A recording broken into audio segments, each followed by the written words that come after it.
In today's video, I'm going to teach you how to get noise effect in Figma. Start by opening your design in Figma.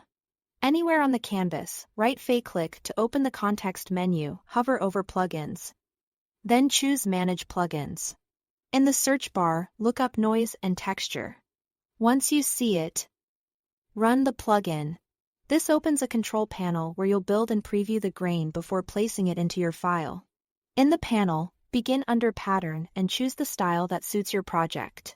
Think of pattern as the character of your grain, more speckled, more paper-like, or something in between. After that, move into the controls that shape the look.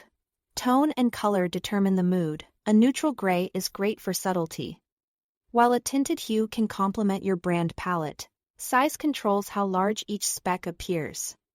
Smaller values feel refined. Larger values feel bold.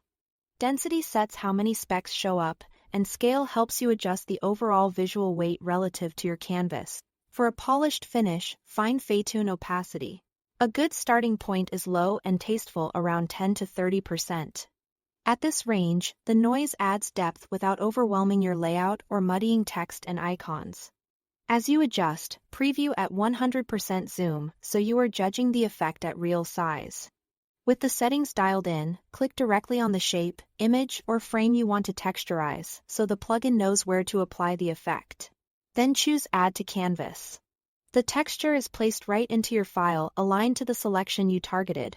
If you are texturizing multiple areas, repeat the same process so each element gets a tailored grain level that feels consistent across the design. Inside the plugin, here is also support for motions, which can introduce a subtle animated grain for prototypes.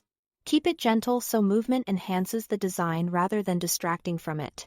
If the effect looks too strong after placement, return to the plugin and lower the opacity or tweak size and density until it disappears into the background while still adding that nice tactile finish. And remember, small changes go a long way. Aim for barely there. That's it. Thanks for watching and happy designing.